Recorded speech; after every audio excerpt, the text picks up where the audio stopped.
passe, c'est qu'il y a un groupe qui existait, qui s'appelait 1 million de personnes pour agir contre Sarkozy. J'ai rejoint ce groupe. J'ai demandé de devenir administrateur du groupe en disant j'ai des choses à proposer, notamment créer une date. Voilà. Les administrateurs qui étaient là ont dit ok, pas de souci, on a discuté pas mal, on s'est dit ok, on lance une date, on s'est mis d'accord sur la date, on a essayé de commencer à la faire buzzer, ça a redonné une dynamique au groupe. Quelque chose qui a tout changé, c'est le 5 décembre. Le 5 décembre, je lis un papier dans la presse, j'étais absolument pas au courant, ils n'avaient pas posté sur le mur, je savais même pas que ça existait, No Berlusconi Day. Je me suis dit mais c'est génial ce qu'ils font. J'ai lu leur texte, j'ai trouvé ça très intéressant le fait d'être apartisan. Ce qui compte, c'est qu'ils ont eu la capacité à dépasser leur clivage et à se dire qu'est-ce qui peut nous rassembler et comment est-ce qu'on peut lutter contre eux, Berlusconi, et pour nous c'est la même chose, comment est-ce qu'on peut lutter contre Sarkozy.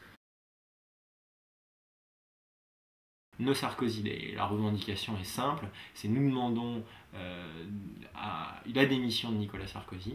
Alors pourquoi demander quelque chose d'aussi fort? Parce qu'il y a un vrai débat autour de la démission. Bien sûr, on sait pertinemment qu'une journée de mobilisation ne suffira pas à faire plier Nicolas Sarkozy, aussi forte soit cette journée.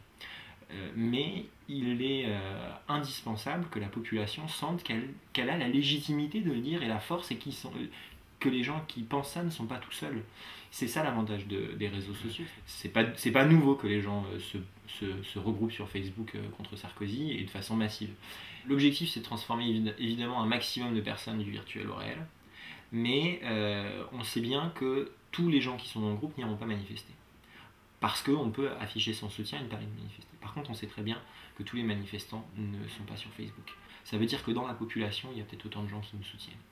Et donc du coup, nous, on pense qu'on peut dépasser largement ce qu'ont fait les Italiens, 350 000 personnes dans la rue. On pense qu'on peut le dépasser. Après, s'il pleut, s'il neige ou n'importe, ça peut changer. Ou s'il y a un match de foot ce jour-là, on ne sait jamais ce qui peut arriver. Mais on se dit que de toute façon, il y aura des dizaines, des centaines de milliers de gens dans la rue. Ils ont une réunion à la fin du mois à Florence, donc on compte y aller, au maximum de gens de l'équipe. Bon, on n'a pas de sous, on va partager les frais d'essence, on va se débrouiller, et puis on va arriver là-bas, et puis on va essayer de regarder ce qui est possible avec eux, puis ils vont nous aider, ils ont déjà organisé un événement, ils vont essayer de nous dire attendez, pour pas que ça se passe mal, etc. Il y a plein de choses possibles. Voilà, les médias voudraient faire croire, et les blogueurs qui ont rien dans les yeux, voudraient faire croire qu'il ne se passe rien. C'est faux. Comment peut-on croire qu'après un tel élan populaire, il ne se passe rien? Ils ont un certain nombre de groupes locaux qui se sont créés et qui sont actifs. Ces groupes locaux qui se sont créés et qui appellent toute la population, et pas seulement tel parti, tel mouvement, tel syndicat à venir débattre, discuter, à créer la suite. Ils ont élu des représentants qui vont se voir. Je crois qu'il se voit d'abord le 9 et après il y aura une autre le 30. Donc il y a quelque chose qui est en train de se passer. Qu'est-ce que ça va donner? Est-ce qu'ils vont refaire une grosse journée? Est-ce qu'ils vont... On ne sait pas. Mais ce qu'on sait, c'est qu'il y a quelque chose qui est en marche, et pas seulement en Italie, pas seulement en France. Il y a quelque chose qui est en marche dans tous les pays où ils sentent que le peuple a le droit à la parole. En Grèce par exemple, il y a eu des énormes manifestations, alors pas pour les mêmes raisons, etc. Mais on sent que le peuple a son mot à dire. Et c'est pour ça que l'idée de printemps des peuples, on a vu ça en Europe, à une certaine époque, et bien pourquoi pas maintenant? Alors au départ, on a choisi le 20 mars, parce que c'était la veille du printemps. C'est symbolique, printemps des peuples, on voulait que les gens se mobilisent le printemps, etc. Et on a eu un souci, c'est-à-dire que le 20 mars, c'est la veille des régionales. Et donc, la veille des régionales, ça posait problème. On aurait pu maintenir la manifestation ce jour-là, mais c'était au risque de se la faire interdire. Parce qu'il y a une possibilité d'interpréter le code électoral qui dit qu'il n'y a pas le droit de communication électorale du vendredi minuit jusqu'aux élections. Et si c'était interprété en disant, si vous demandez la démission de Sarkozy, qui est quand même le chef d'État et qui est le représentant de l'UMP, voilà, ça veut dire que vous êtes contre l'UMP, ça veut dire que implicitement vous appelez à voter contre l'UMP, et donc on aurait pu nous interdire la manifestation. Pour éviter ça, on a décalé la date. Ça a été une décision pas facile à prendre, et il a fallu la prendre très vite avant que le buzz augmente trop, quoi. Et donc on a changé la date, et on a très bien fait, parce que le lendemain on a eu plein d'articles partout, et donc si on n'avait pas changé la date, les articles seraient parus avec la mauvaise date.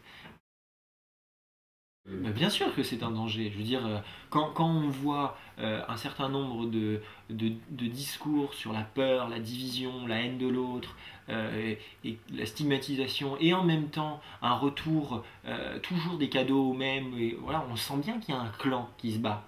Et qui se bat avec des armes infiniment puissantes. Là, la force médiatique qu'ils ont, c'est incroyable. Ils peuvent même réussir. La phrase de Sarkozy, dire je suis le DRH du PS, qu'est-ce que ça veut dire? Ça veut dire qu'en gros, si on traduit ce qu'il veut dire, c'est parce que je contrôle les médias, je peux décider de qui va être le candidat qui va être contre moi. C'est ça qu'il dit quand il dit je suis le DRH du PS. Sinon, il ne le dirait pas. Un cynisme comme ça, disons, il s'en cache même pas. C'est-à-dire qu'il se sent tellement intouchable qu'il ne se cache même pas de manipuler l'opinion publique pour qu'elle choisisse son opposant. C'est terrible. Disons, quand on voit tout ça, on ne peut pas dire qu'on n'est pas dans une situation étrange qui rappelle un parfum très mauvais. Il y a quelque chose, quand on laisse des ministres dire des propos contre les Auvergnats, disons, il y a quelque chose de terrible là-dedans. Disons, quand un ministre dit ça, ça vaut un recadrage. Ça vaut même une expulsion du gouvernement. Eh bien non, il n'y a pas de recadrage, il n'y a pas d'expulsion du gouvernement. Pourquoi? Tout simplement parce qu'on cautionne. Voilà, disons, chaque mot d'un homme politique qui est représentant de la République a une importance. Ils sont constamment surveillés, ils savent ce qu'ils font. Chaque mot, chaque blague, chaque sourire même des fois. Eh bien, quand on refuse de recadrer un ministre sur la question, ça veut dire qu'on cautionne un gouvernement raciste.